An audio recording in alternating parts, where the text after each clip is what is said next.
আমাদের তো day one থেকে আমরা বলে আসছি ডক্টর মনমোহন সিং এর নেতৃত্বে ইউপিএ গভর্নমেন্টের বিরুদ্ধে তোলা সবগুলো অভিযোগ একের পর এক সিবিআই, ইডি, সুপ্রিম কোর্ট, বিভিন্ন হাইকোর্ট একের পর এক মামলা খারিজ করে দিয়েছে এবং এরকমও বলেছেন যে it is a completely a politically motivated case to defame doctor Manmohan Singh. ওনাকে বদনাম করার জন্য, সরকারকে বদনাম করার জন্য, ইউপিএ সরকারকে বদনাম করার জন্য এই সমস্ত কেসগুলো করা হয়েছে। তখন সমস্ত রাজনৈতিক দল, বিজেপি, সিপিএম সহ বিভিন্ন রাজনৈতিক দল কংগ্রেসের বিরুদ্ধে দুর্নীতির অভিযোগে কালিমালিপ্ত করেছেন, ডক্টর মনমোহন সিংকে কালিমালিপ্ত করেছেন এবং মানুষ একটা ধারণা হয়েছিল যে কংগ্রেস মানে ভ্রষ্টাচারী সরকার। কিন্তু দেখা যাচ্ছে এই জিনিসগুলো কেন হচ্ছে? কারণ আদানি আম্বানিদের স্বার্থে কোনো ধরনের কোনো চাপে নত শিকার হন নাই ডক্টর মনমোহন সিং বা কংগ্রেস সরকার। কাজে এটা একটা বিশাল বড় গেম প্ল্যান, সরকারকে বদনাম করার জন্য, সরকারকে ডিসলজ করার জন্য এরকম মিডিয়াকে পারচেস করা হলো। তারা মিডিয়ার শেয়ার হোল্ডার হলেন, ন্যাশনাল মিডিয়া, ইলেকট্রনিক্স, প্রিন্ট মিডিয়ার শেয়ার হোল্ডার হলেন। Controller and auditor general Binod রায়কে দিয়ে মিথ্যা একটা অভিযোগ আনা হয়েছিল। এই একটার পর একটা অভিযোগ সবগুলো খারিজ করে দিয়েছে ইডি, সিবিএম।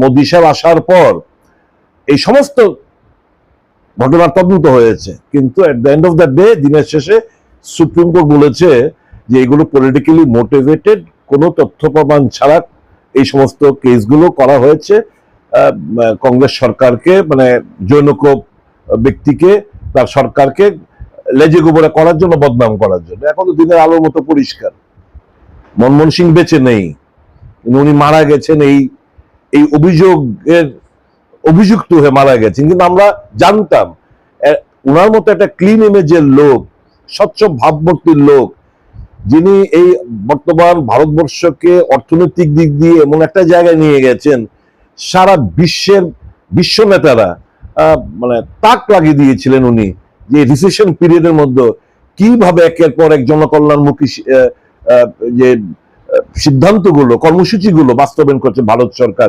রিসেশন পিরিয়ডের মতো।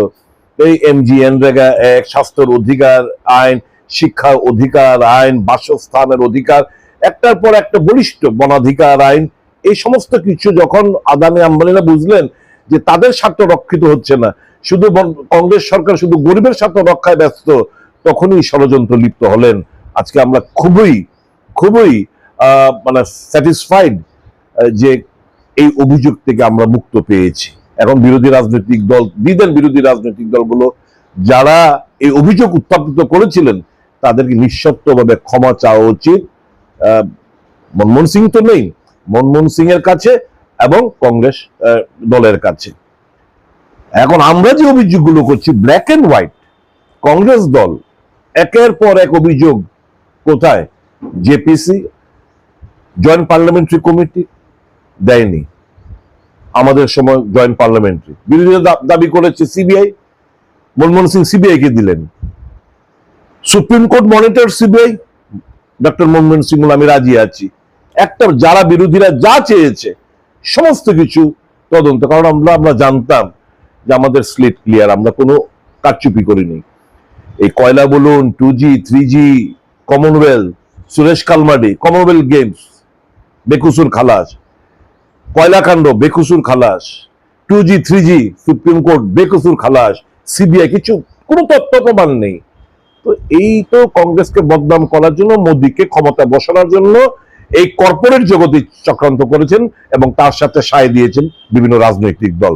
আমরা আজকে বুক খুলে বলতে পারি যে কংগ্রেস দল জনস্বার্থে, জনকল্যাণমুখী সিদ্ধান্ত নেয়, কর্পোরেটদের স্বার্থে নয়। বর্তমান ভারতবর্ষে মোদী সরকার শুধু কর্পোরেটদের সাথে কাজ করছেন, দেশবাসীর স্বার্থে নয়।